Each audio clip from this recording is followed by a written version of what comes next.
Welcome to the official podcast of the National Pickleball League, where we go inside the NPL. Welcome to Everything in the Kitchen Dink.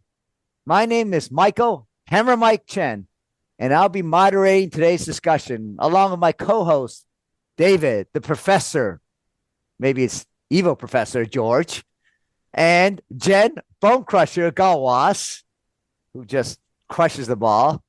And we're going to have a special guest on today. We're going to have Brian Levine, a player of the Boca Raton Picklers, who was the ex-CEO of Major League Pickleball and now is on the board of UPA, which is a holding company for Major League Pickleball and PPA. And lots to discuss with him because the Boca Raton Picklers, I'm an honorary guest of them because I was on their team last year. They won this past weekend. They won. I know I'm still a Kansas City Stingers, but I'm an honorary guest of the Boca Raton Picklers. So I'm just wearing this shirt for this podcast and want to congratulate. I know. But hey, let's just start with it. Okay. Who did you predict to win week 3, Jen? Who was your prediction who was winning week 3? Be honest. I picked Denver because that was our match on Sunday afternoon. I was extremely impressed. Okay. So you picked Denver. Yes. Was Denver the week 3 winner? Nope. David, who did you pick for week 3 as the winning team? Be honest, because it's on the last podcast. Columbus. You picked Columbus. Not bad. They came in second. They beat our Kansas City Stingers in a team breaker to get second. Otherwise, our Kansas City Stingers would have gone second. So kudos to you. That wasn't bad. They came in second. Now, do you remember who I picked on the podcast? Oh my God. Here we go. To win weekend 3. Who did I pick? I wonder. Boca. There you go. Just call me Swami. Because I picked Boca and I said no weakness on their team. And this weekend they went 4-0 and showed no weakness. Yeah. Wait, David, you picked Columbus, right? I Columbus and Denver were my picks, yes. And you went to almost a tiebreaker, and we almost went to a tiebreaker. And you got your 2 wins, right? Team breaker. Team breaker. Yeah. But you got your 2 wins, right? Yeah, it came close, but we didn't quite get it done. I kind of blew the team breaker. Sorry, Michael. Yeah. I blew the team breaker, so I don't want to say too much about that. I'll embarrass myself. But I guess, Michael, you were right. He actually does miss a dink once in a while. Hey, I'm just excited. I'm a little disappointed because, we'll talk about next week. There was a match that I played. We played a great men's match against Columbus. We were up 10-5 in the second game, and if we close them out, we would have won 7-5 and not gone team breaker. But instead, we go 6-6 and we lose Columbus in the team breaker. But let's save our conversation about weekend 3 for the next podcast because our other co-host Rick Witsken is unavailable this week, and they did a great job. I thought Indy did. They went 2-2, beat Seattle, had a good win. Well, let's talk about us. Let's have him on. We'll talk about week 2 recap then. Wait, is he not here because he was scared to face Jen after Jen's team crushed him? Is that what we're saying? Yeah, it was a beatdown. It was a beatdown. We'll find out next time. We'll have him on. We're gonna have him on and interview Rick on how Indy did. And they actually, like I said, we'll wait for Rick. There's lots to talk about a lot of other teams. One shout out I want to give, David, to our teammates at Kansas City Stingers is Chris Kessler, right? And Yana Brister. They were down, I think, 10-6 in the second game, and they would lose that, but they came back and won 11-10. And they were down 9-2, I think, in game 3 of their match, and they came back and won that one at 11-10 as well. That's one of the best comebacks of the year. And so shout out to our teammate Chris Kessler and Yana Brister for a great comeback against their opponents this week. Okay, good, Michael. Whatever. I got a bone to pick with you, actually, before we bring on Brian. I don't want to take up all Brian's time because he's such a cool guy. Here we go. I can't wait. I got to get this off my chest. Okay, right? Get it off your chest. So here I am. I am on center court. You're doing the commentary on my match, right? Yeah. And I am with Hall of Famer Jen Dawson as my partner. Yeah. Right. We're playing against Natalie Bagby, the current U.S. Open gold medalist. Right. And her partner, Chris Headings, maybe the best 50-plus player in the world, right? At least in the conversation. Wow, right? Rick would be pissed if you say that. Right? Rick would be pissed. Good thing he's not here. In the conversation, right? Okay, he's in the conversation, right? Yeah. And so you were doing this commentary, so I assumed you would just say a bunch of nice things about me. Right? I did. Okay, all right. It's lost in there, but I guess you get a little bit, right? So, and then as I make this tremendous play, it's a little lucky, I'll admit, but you weren't even watching the play. You were talking about my arch nemesis, Kara Williams. So in the best highlight of the best match all weekend, if I want to play the sound on that, all we hear about is Kara Williams. So you were giving them props as your own teammate, your roommate who was playing on center court. You were talking about my mortal enemy. What do you have to say for yourself, Hammer? I was infatuated with Kara Williams' play. I got to admit that. I was focused on her. She was very impressive. She was guest last week. But you got to give me some credit. You needed a place to stay. You were my roommate. I made sure you slept well so that you could play well. Did I not let you sleep well in my room, comfy? Oh, I don't want to hear what happened on in the room. The bromance. No. Yeah. That's another show. Yeah, let's leave that for the podcast maybe next year. Yeah. You know. Yeah. But, you notice how you never actually answered the question. Like, why are you talking about Kara Williams during my big match? I've never played Chris before. He's such a great player, and I'm trying to hold my own and not embarrass myself. He did. Well, first of all, and here you are, Kara Williams. Well, first of all, I'll answer you. First of all, you're right. I was focused on Kara Williams to hit that great shot. I actually didn't see that shot. But then because I got to give a shout out to Scott McAllister, our live stream team. They did a great job, different angles. They did an instant replay on the screen. So I saw your shot when they showed the instant replay after Ari Chinook said, what a great shot. I did see your shot. And then if you hear the broadcast, I did give you kudos when I saw the instant replay of you doing it. I said, that's an incredible shot. So I did kind of give you credit, a little bit late, but gave you credit. And I do want to give you a shout out now. You played incredible. Jen Dawson, Hall of Fame, playing credit. You beat Chris Headings and Natalie Bagby, two of the top players, like you said, 11-3, 11-4. Not only beat them, but you kind of dominated them. So I have a refound new respect for you, David George, who I didn't put that high in the pre-draft list as a top men's player. But if I had to do the cheat sheet again, you'd be much higher on my list. You'd be in the top 10. 50 now. I guess better late than never. That's really kind of you to watch the replay as you're doing the live commentary. That's great. You know. Yeah, Speaking of Scott, he's great with the audiovisual stuff. He actually did some of the MLP stuff in Beer City when they had the guys up there as well. Yeah, no, I saw one of the comments about that. Kara Beth Lee said it looked like a carry, though. Oh, my goodness. Read your comments. Michael, you saw the replay in slow motion. You should have been able to see it. I don't think it was a carry. I think if anything, it was a two-hit. He hit the ball twice, which is legal. So it was not a carry. We're not giving you credit. Oh. You know, I'm giving David credit. He's my roommate. Can we bring Brian on? You two are against me. This is embarrassing. Everybody. And good job, Jen Dawson. Yeah, great job, Jen Dawson. Great job, David George. You can be my roommate anytime after that shot. How's that? Great. All right. Now, more importantly, let's spend the rest of this podcast. There's lots to talk about with our guest, because let me tell you, he did some unique stuff. Not only was he on the team that went 4-0, it was my prediction to win the weekend, and they won the top prize, but he also did a Nasty Nelson. He also did a Golden Pickle. He also was involved, his team was involved in a couple things, which, you know, Jen, you can bring up about private parts and all that. and also he could talk about his experience at NPL and the versus MLP and all these paddle testing, which he's on the committee of all. So lots to talk about. You're right. So without further ado, let's bring on our guest speaker for this week, Mr. Brian Levine of the Boca Raton Picklers. Brian, welcome. What's up, guys? Is that the longest introduction you've ever had? It is. That was an unbelievable introduction. I almost wanted to hear it again. You were going to fall asleep before you got on. Yeah. I almost did. Great. Yeah, well, first of all, I just thank you, Brian. But when you get a chance, tell us about how it feels to be a champion. Oh, it's very exciting. I mean, we knew it. I mean, when you had that prediction last week, I mean, you were so convicted, and you know that no weaknesses. I mean, that was our rallying cry all weekend. You know, whenever we needed a little support, we shouted "no weaknesses" based on what you thought we were going to do. But you know, when I came out here, first of all, actually, I want to honor my buddy. I'm wearing a T-shirt for. Danny Werfel. Wow, Danny Werfel, who I think probably has the most remarkable statistic I've ever seen.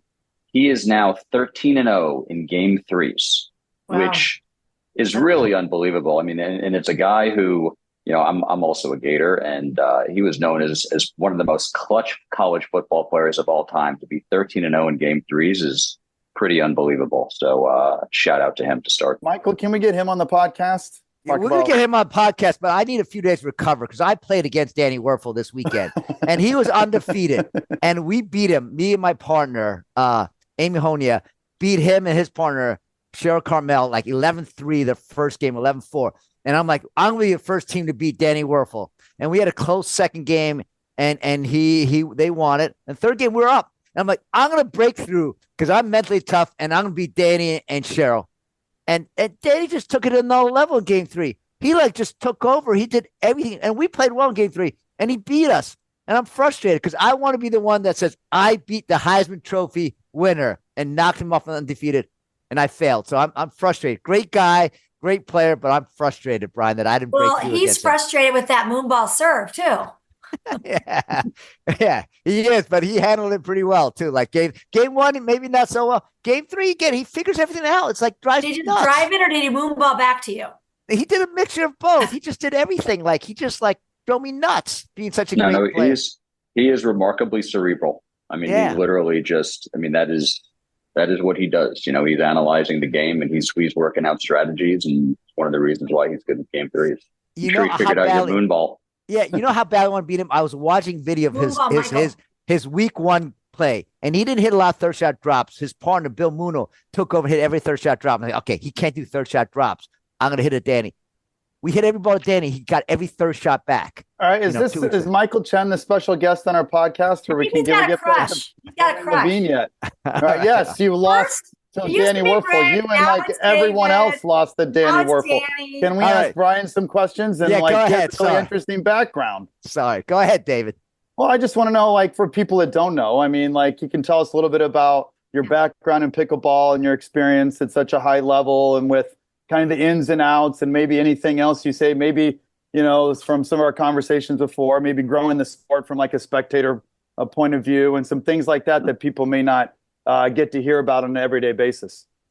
Yeah, sure. So, just very quickly, I spent, in my pre-pickleball career, I spent 25 years on Wall Street. I was at Goldman Sachs. I ran the equity trading business, and I retired just before COVID and discovered pickleball like many people did just around COVID, and got obsessed with it like everyone else did. I'm also involved in some other sports-related things, very involved University of Florida. I'm on the Athletic Association board. I'm involved with a couple of pro sports teams in a small way, the Vegas Golden Knights and a soccer team in Italy, and some startup leagues like a pro flag football league and 3-on-3 hockey league. And so, not only was I interested in pickleball when I started playing, but the opportunity from the business side in terms of the professional sport of it. And so really got involved probably in early 22. I knew Tom Dundon through the hockey connections, and he started getting involved. And, I spent much of that first year trying to get some consolidation amongst the pro leagues, because I think it's really important. If you look at any professional sports league, when they start, when it's really fragmented, it's very difficult to build a base, build awareness, because they're competing with each other. So I'd really spent a lot of time trying to bring them together, and the APP as well. It's a very long story what happened with PPA and MLP, but I'm going to fast forward a long story short. I was interim CEO of MLP when we first had the deal. The deal kind of got blown up shortly after I had left briefly, and brought the deal back together again late last year. We now have officially merged. I am on the board. We're now it's UPA is the holding company for both MLP and PPA, and UPA stands for what? United Pickleball Association. Right.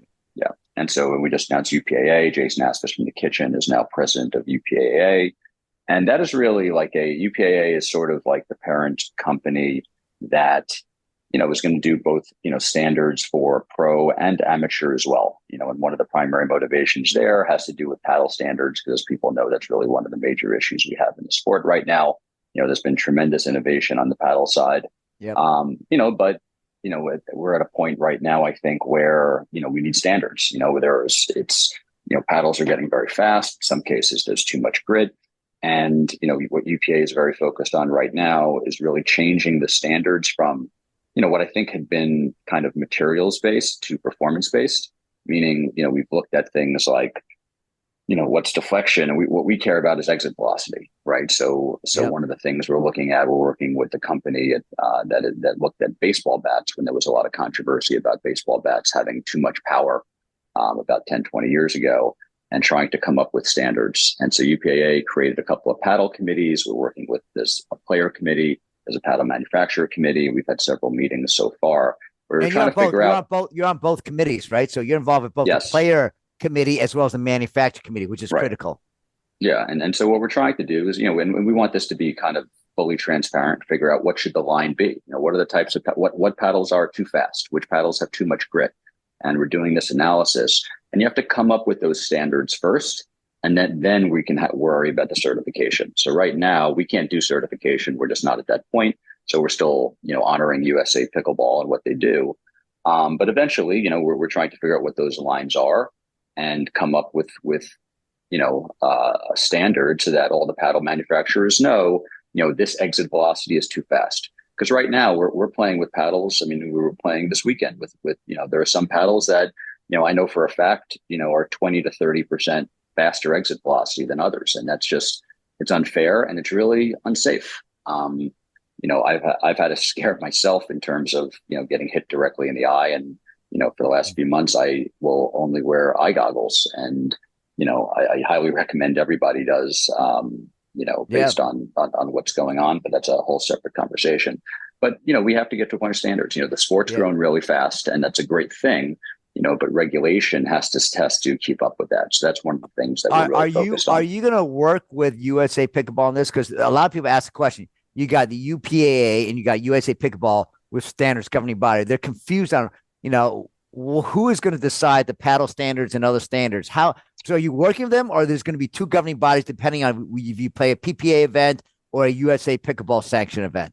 Yeah, it's a good question. I know that there have been some conversations, but, the reality is, there aren't a lot of sports that just have one governing body. I mean, that's just the way it is, and I think tennis has 7 governing bodies. Baseball has a whole slew of different ones for different, amateur versus pro, but we basically came to the conclusion that we had to take this into our own hands because, we've got our own, professional events, and we've got a lot to protect, and we want to control that ourselves. And, to some degree, I guess the market can decide based on what those standards ultimately are. But, I'd love to work with them. Part of my goal has always been to really cooperate with everyone and trying to just grow the sport as much as possible.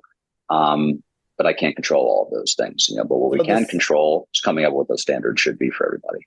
Are the standards primarily based on exit velocity? Do you view that as primarily a safety issue, or do you view that as a competitive issue? And what do you think about, paddle faces that impart an absurd amount of spin? Yeah. So it's great, David. So basically what I was trying to say before is that, the standards have always been materials based. So they look at things like grit, right? So a referee will touch your paddle, like that's grit. What we want to measure is sort of performance based. So what that means is that instead of grit, we're going to look at RPM, look at the results. So when you test it, how much RPM do you get on the ball? Because it's not just grit, right? There are some paddles now that may have a certain type of rubber face that it's not grit, but it's creating way too much RPM. And it's the same thing in terms of exit velocity. Some of the standards that are being tested right now for deflection is not as the same as the exit velocity that you see in a match when a ball comes off your paddle. So we're trying to measure those things. We basically want to move things to exit velocity for speed and RPMs for spin. And we want to, and there's also things like this destructive testing, right? Because some of the cores break down. So it's not as simple as saying, okay, when this paddle comes off, off the production line, it has exit velocity of X miles per hour. They deprecate over time, right? So we're going to analyze these paddles. It takes some time. The ones that deprecate a lot, there's going to have to be a different standard for them, right? And so we're working with the paddle manufacturers, and it's going to take a little bit of time. But we've got a team of people that are working on it, working with the University of Massachusetts at Lowell that did all this stuff for baseball bats years ago as well. And I think eventually we'll get to the bottom line. But to your point, is it competition? Is it safety? I think it's personally. I think it's more level of competition. I think from a safety perspective, I really think the eyes are the things that's the most dangerous. And I think I highly recommend people wear goggles. outside of that, it's a 1 ounce wiffle ball, right? So you have a nicks here and there, and I don't think it's, but the cup. We'll get to that, I guess, later. There are other So Brian, things that could happen. what's your paddle of choice? Yeah. Right. So I use a 6-0. And I like the consistency of it. Not a fast paddle at all, but it's got nice spin. And what I like about it is that it's nice and consistent. Well, before we talk about these other areas you can get injured in, you've been the CEO of Major League Pickleball. You've been involved with them for 2 years. Now you're on the board of directors of UPA, which is the governing overall holding company of Major League Pickleball and PPA. And now for this year, we're glad to have you as a player on the Boca Raton Picklers. And you've experienced NPL now for 3 weekends. Can you tell us about your experience of how MLP plays, NPL? Just compare and contrast. Sure. Both leagues. Love to hear your thoughts. Yeah. I mean, first of all, it's been incredible. I think you guys have done an unbelievable job. I think the experience for players has been great. The facilities have been great.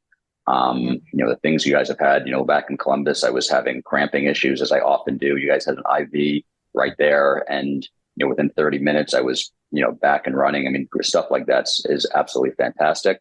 But I think, at a high level, it's really, I think a lot of this is about, creating a real professional sport, right? And how do you do that? And, for one, there's a debate of, what does the structure look like? Is it individual, like PPA, APP, or is it team-based, like MLP or NPL? And, everyone's got a different view. I think there's a bias that, it's been obviously more individual because I think people come from tennis, and tennis is, those type of individual tournaments. I don't have a tennis background at all. And I've played team sports my whole life, and I love the team aspect.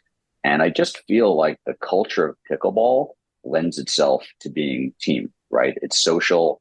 The culture is just, and you guys all know this, and anyone who we're talking to knows it's different. It feels like, it should be a team game. And as someone who's played probably, 100 tournaments, it's a totally different feeling when you're just going through a regular tournament. It's than when it's a team. I mean, because you're doing it, you're playing for something bigger than yourself, and I think it's, even the pace, as I've noticed in these 3 weekends that I've been to, it's, it's like every match is like a sprint, like every match, it's different than an individual tournament. It's like, you got to get through a day. It's like a marathon, and, you don't get yourself jacked up and like, you could fall asleep and you're out, pretty easily. And, you may take some teams lightly.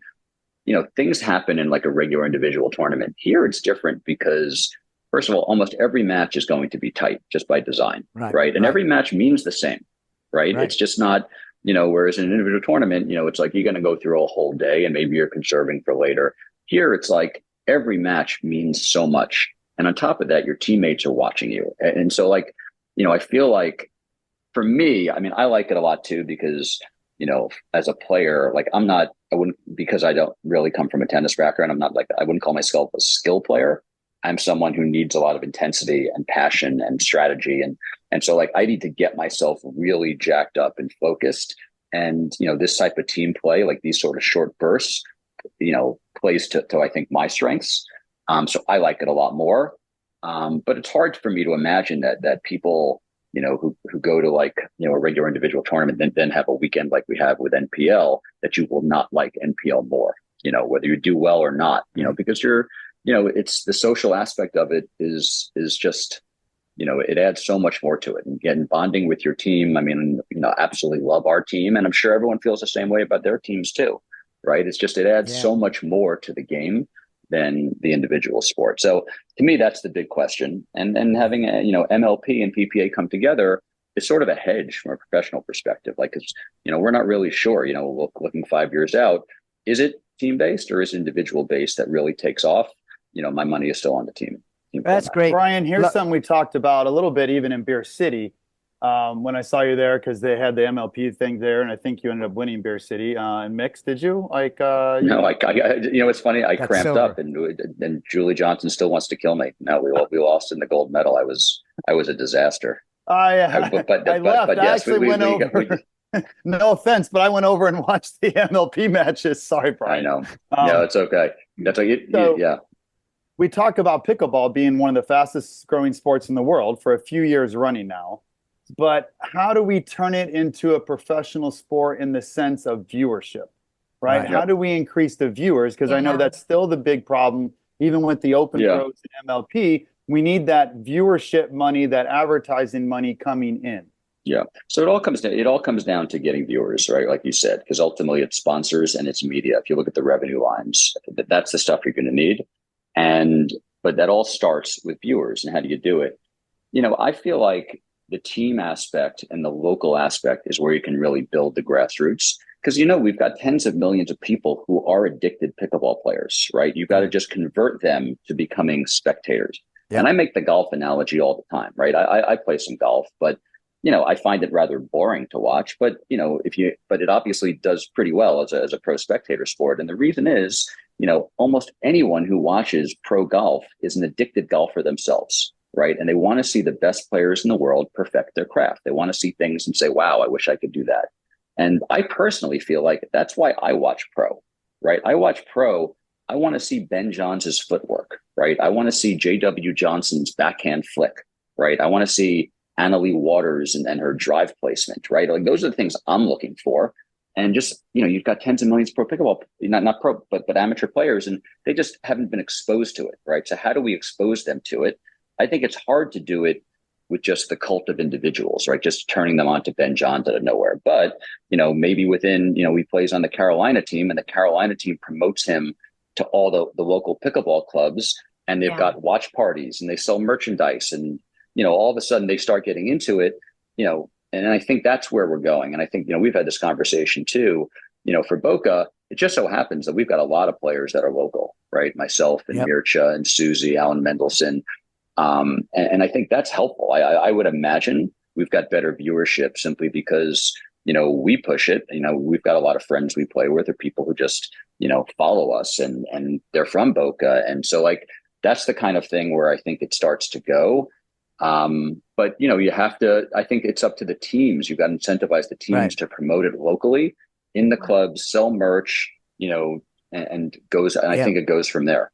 And I think I've heard from a lot of people 45 and up who would rather watch people like you play, Brian, right? Or the top players, Rick Witsken, Dane Gingrich, and so forth, because David George, now that he had a big win this weekend. Hey, but I mean, like you literally like talking about your man crush with Jen Rick Dawson. and like. I know. Okay, Jen Dawson and Natalie Bagby and Beth Bellamy when she gets back, because they can't imitate Ben Johns and Annalie Waters. They just don't, at their age, they just can't have the eye-hand coordination or the speed or the power that they have. But this is, I can almost imitate these top champion pros, and I'd rather learn from them the strategy, the finesse part of the game, the teamwork.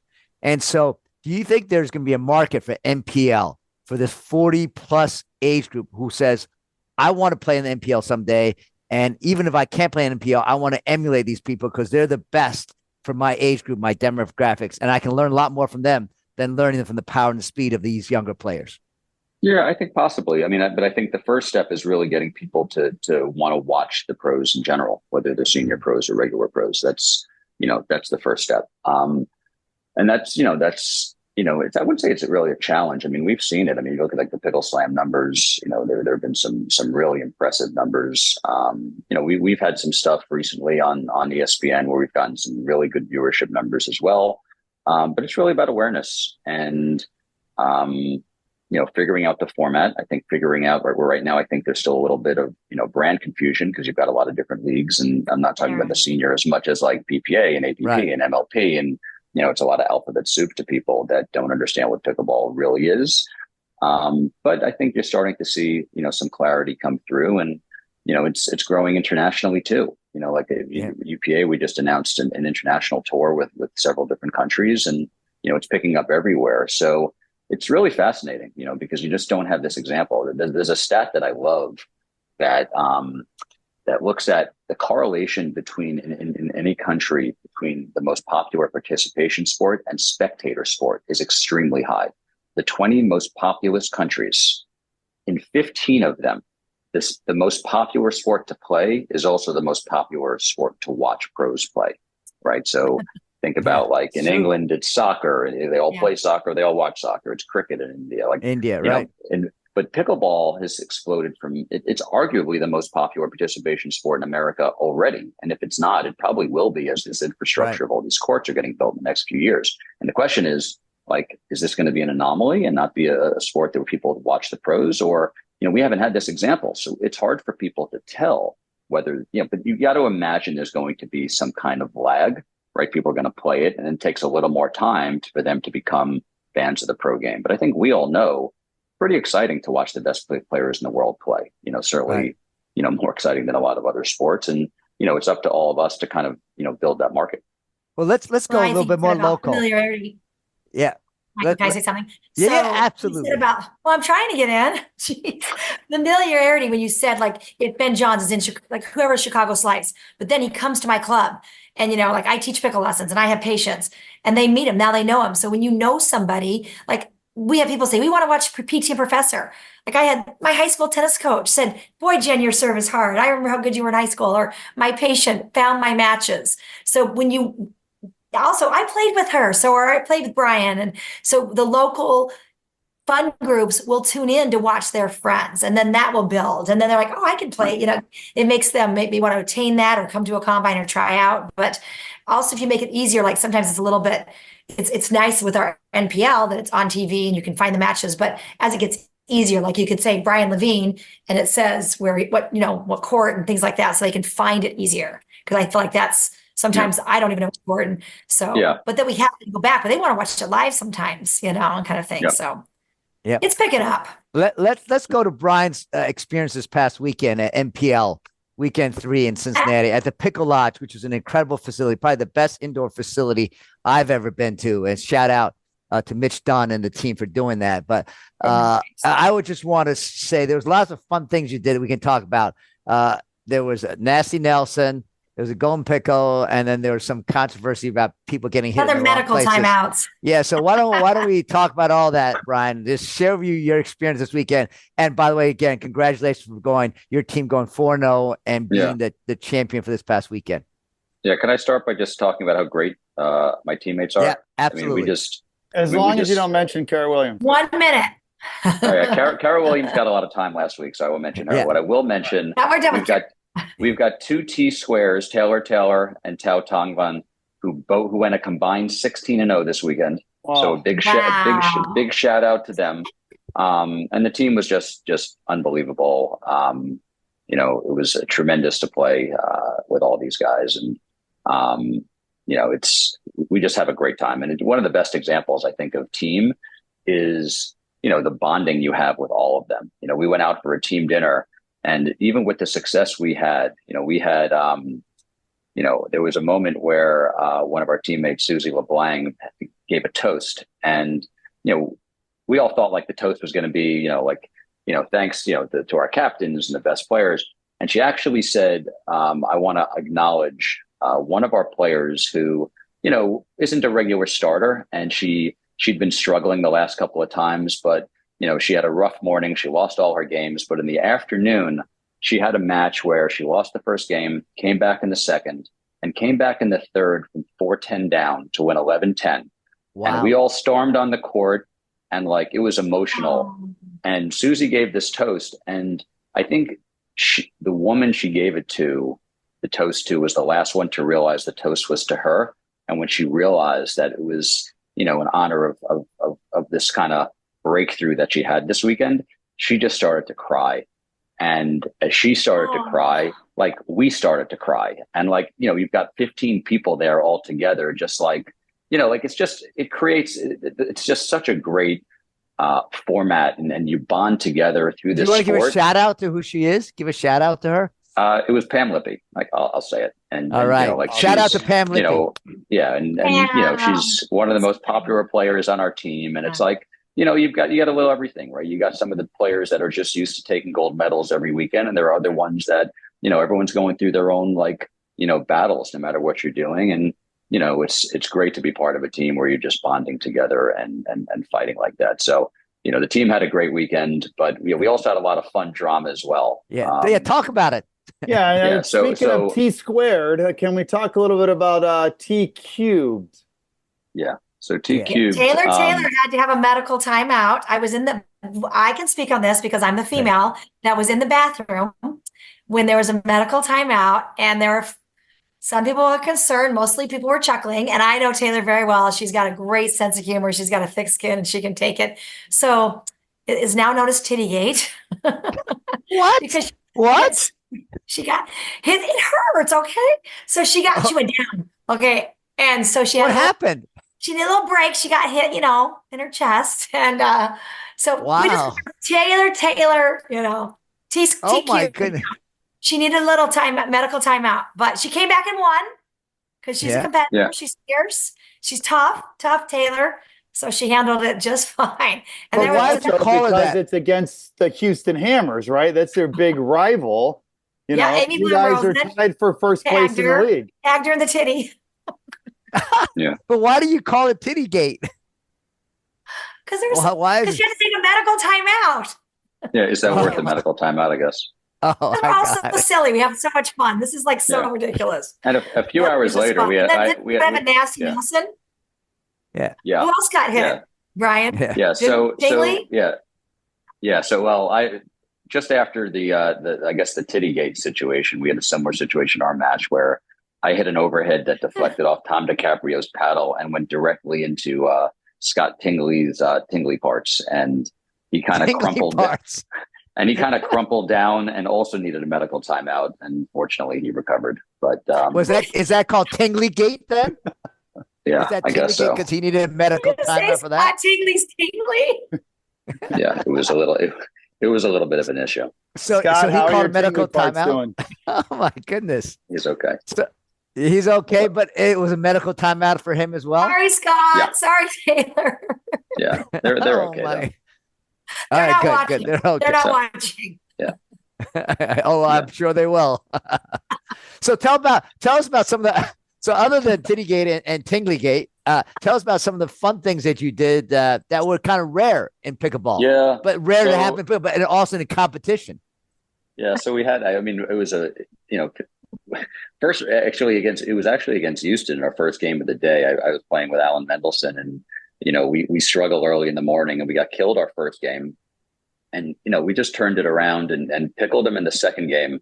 And the third game, we actually had our first ever golden pickle, which I find it just incredibly bizarre in the sense that, I've played a lot of rec games in my life, and I've never, gone through a game where we never lost a single rally. And, it's just bizarre to do it in a game 3 where you got killed in a pro game. But in a pro game, you got killed in crazy, game right? 1. I'm not that I'm not going to say. I am not going to share with that. I'm going to look it up. Michael's going to try to get it out of you. Don't share. That's not nice. No. Wait. Hold on. I just want to get it clear. You lost the first game to this pro team, right? You're not playing some 3-5, 4-0, even 4-5. You're playing guys. It was Houston. 5-0. It was Houston. We're the top 2 teams now he's in the going to league. go look it up. Don't share who it is. It's not nice. And you pickled them in game 2, and then you golden pickled them in game 3. Well, yeah, and technically, actually, it's funny. Someone said it might be a platinum pickle. We're going to need a ruling from Commissioner Upson on this because we didn't start serving. They served, but we broke them and then won 11 straight at 11:01. So we won all 12 rallies. Wow! But it wasn't. Someone said it has to be a golden pickle. You have to start serving. The other team doesn't serve. But if the other team happens to start serving and you still win all the rallies, what is it called? But you won 22 straight points because you won 11-0. That's maybe correct. Not right, but you won 22 points. There were I know side outs and side outs. You won 22 straight points. They got 0 points in 2 matches after they beat you 11 something in the first game. I'm so stand up. We're going to talk about my nasty Nelson. Now. Okay, talk about your nasty Nelson. Did you receive or did you? What's that? Did you receive the nasty Nelson or did you? Somebody? No. It was delivered. To be fair. It was half brushback, half nasty Nelson that caught him. But we were playing against Coachella in the afternoon, and we were playing against David Smith, who I've played with before in the tournament, and he's one of the best dudes in the game, and he's fairly new, I think, to the senior pro game. But one of the things he does, he does play some mind games and does some distractions and kind of tries to mess with you a little bit. And I was hoping, Rick was going to be on this call too, because Rick is the master of the mind games and the distractions. Wow. Rick's favorite one that I always joke about. He does like what I call the Space Invader, where like when everyone's up in the kitchen and you're about to hit a ball, and if the ball's in front of him, he does this move like this. So you think he's poaching, but he's not really moving. So you think there's a gap and you go straight at him and he puts it away. He does. Oh my goodness. Everyone knows that he does Hands that. up like that. He does like it's like this thing that makes you think like at the corner of your eye, he's moving, but he's not moving. So he's good at that. So, so David does some of this stuff angel too. When he falls on the ground. Yeah, he does snow angels too. And so David, during the match, one of the things he was doing when we were serving to his partner, he would straddle the middle line. So he's sort of in the box, the service box, which he can do. But my partner was really rattled by it. And she had said a couple of times, like he can't stand there. Like it's not, and I'm saying that he can stand there. And, she was serving at 10-9-1 and he was standing in the middle of the box and we lost the rally. And she's saying like, after that point, she's like, that's illegal. It has to be illegal. He's standing in my box. And I said to her, it's absolutely not illegal. He can stand wherever he wants, but it's also not illegal for me to stick him in the chest if he's in my line. And so I was then serving from the left side, and I served this. I moved as far left as I could as I read my serve. And there he was. He was standing. He's got his left foot just over that line. So he really is in the line with my box. And I figured I'm just going to go straight there. And, if he gets out of the way, I think the serve's probably going to be in, but it might hit him too. But, it was 10-9-2.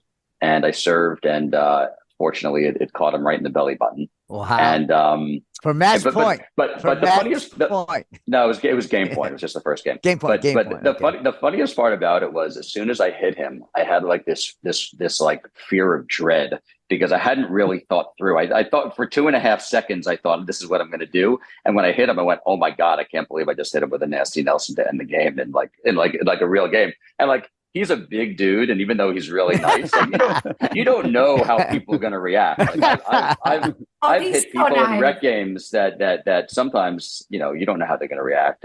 But he was great. I mean, he kind of I went right to him right at the net, and said like he said like that was it's fair game because he knows he's kind of he can't force you not to hit in the spot just because he's standing there, right?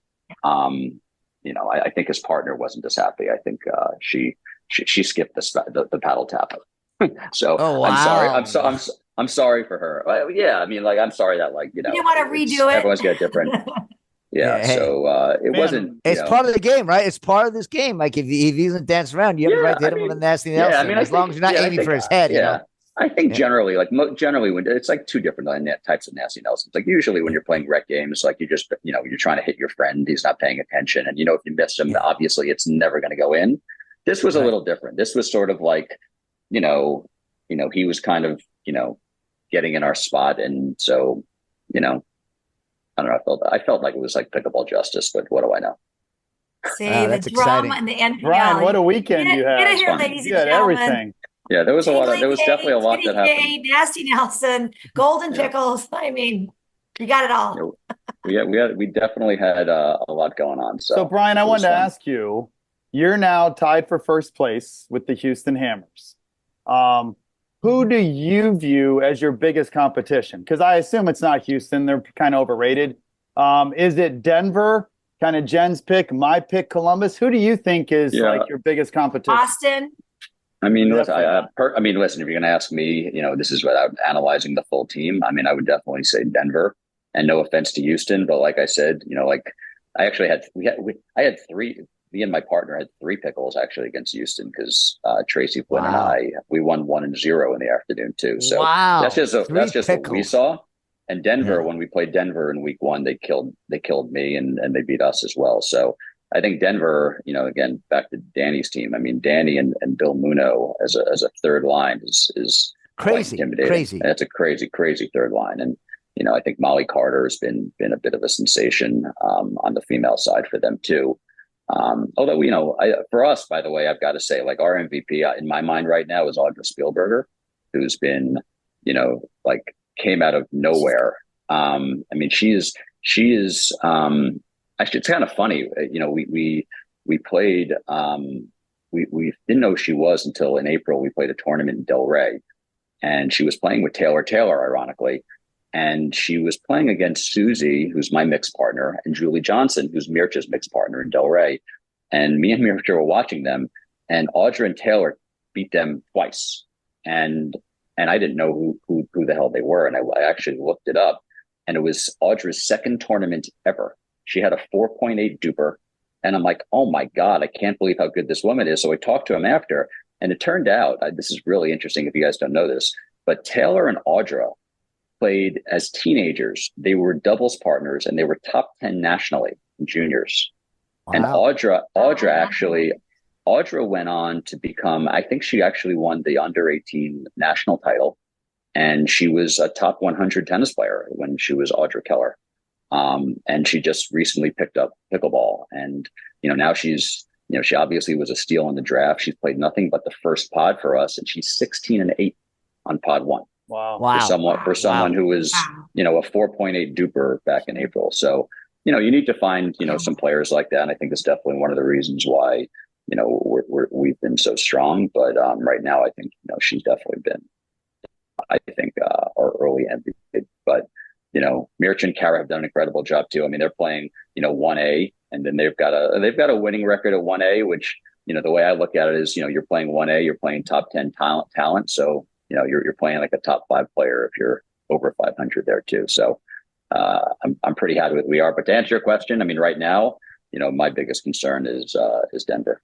You've had such nice things to say about your team. Like, so just between us, like, who's the biggest diva? Is there a diva on your team? It's funny. It's funny. It's okay if you say Rick Redmar. That's okay too. I'm very aware he does, because last week when Kara was on, he said the same thing, and I think he actually implied that I was a diva. So I won't harp on it, because I think yeah, he did. He actually was going with everybody. I just now he's making fun of Kara. He was nice. Now she's off. It's like, I'm a philosopher. I just asked the questions. We have no divas on our team. That's why we're doing so well. Smart. Thank you. He's smart. Thank you. Hey, Brian, I know you got to go shortly, but I just want to ask you one last question. You guys won this weekend. I predicted you guys had no weaknesses. Do you think you can go back to back and win the next weekend event in August in Kansas City at the PickleCon, a huge event at the convention center?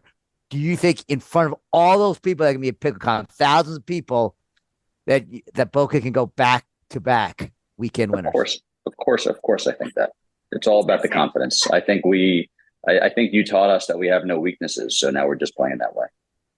Wow! Thanks a lot, Michael. I think we played that, Michael.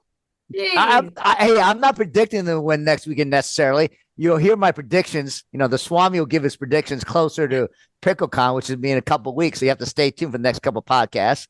We're going to try to get Danny Werfel on, right, to talk about his 13-0 in Game 3. So we're going to have some exciting things, some predictions, and a recap with Rick Witsken next weekend. But, I know you have to go, Brian, so let's wrap it up. Thank you so much. It's a very exciting podcast to have you on. Thank you for having you on. We love the fact you're part of NPL. We love the fact you're trying to grow the sport with UPA being on the paddle committee. Just you're an ambassador of the game, and thank you. And I hope you enjoy NPL, because we love having you on. Other than when you play Kansas City, me and David, we're going to try to beat you. But other than that, we're rooting for you and your success. And I like the fact that you're a finance weenie in your first career, because I was a finance weenie. Showed you that finance weenies can have a second career in a sport and be a pro. So I'm rooting for you that way too. Because like you, I'm a finance weenie. We're finance weenies, is what we are. Yeah, I don't usually use weenie, but Mike, I appreciate everything you guys have done. You guys are doing a great job, and thank you guys for having me. Thanks, man. Brian, thank you so much. Thanks for putting up with those two. Great. Well, I just want to thank Brian again. Finance weenie? What is that? Yeah, we're finance weenies, I have to say. But I love that. He worked for Goldman Sachs. I work for G Capital. We're finance weenies, but we can calculate statistics and do analysis of the game. So but now you're think strategy. Pro athletes. So now we're pro athletes to analyze the game. We don't have the natural training that you all have of playing on the court 20 hours a day for 40, 50 years. We just try to figure it out. And so I'm glad that we're hanging. Bone crusher. You can be a moon baller. I am a moon baller, but I'm also a hammer, just so you know that. So But look, we have a lot more to Janae talk is about. going to have her pick. She's going to have Titty Gate, Finance Weenie, Tingley's Tingley. Oh my goodness! I mean, there's so There's much. gonna be a lot to talk about. There's a lot of highlights on this, and so we're gonna have a lot more to talk about. Oh, we're not editing this out, Jen. Anything you say is gonna be we're gonna keep. So, but I do want to give again. No, we're not off. This is still live. Give another shout out to David George, who played really well this weekend as my teammate. And Kansas City Stingers. We're gonna do some damage in Kansas City next in August, which is coming up in a very short 2 weeks. We're gonna be in Kansas City, and we're gonna make some predictions. But Jen, as always, thank you for your insights. Thank you for the new word you use of Tittygate, which I've never heard of before. And now we have Tinglygate too as well. So Tingley's, we have lots to talk. She said. Yeah, Tingley's. I don't know. Tingley's things. I don't know, but but anyway, it was great to have Brian on. He's a great ambassador. He's very knowledgeable, and I'm glad he's part of NPL. And so hopefully he'll help us think through how we build NPL from 12 teams, and we're going to expand. So if you're looking to have an expansion team in your city, we're looking to expand from 12 to probably 14 or 16 teams next year. So we're going to have 2 or 4 teams, and we're just starting the process. Again, a shout out to all our sponsors. Without them, we would be nothing. A shout out to obviously to Gamma, the official ball of the NPL, Gearbox, the paddle. Shout out to Julian Coffee. Shout out to Incrediware. Yep. Shout out to Fat Tire, who a lot of us drank that after this weekend. Shout out to Ernie, the pickleball machine for training. So we have a lot of great. And again, shout out to Mitch Dunn and Pickle Lodge for doing a great job with us. So we have and we're thankful for all of them, because without that, we wouldn't be successful. Yeah, Mitch and Jill were great. That was a great club. So, well, without further ado, I can't wait till the next podcast. We're going to have Rick Witsken on to talk about a recap of week 2. Again, congratulations to Boca Raton Picklers, Brian Levine, and the owners of the team, Rick Redemar and Carl Foster. On behalf of Jen Bone Crusher Gallwas, David, the Professor George. Notice how I didn't say evil this time. And Michael, Hammer Mike Chen. Thank you for tuning in to Everything and the Kitchen Dink, because this is where we go inside the National Pickleball League. Thank you for tuning in to the official podcast of the National Pickleball League. Please stay tuned, as we will be back soon with our next episode as we go inside the NPL.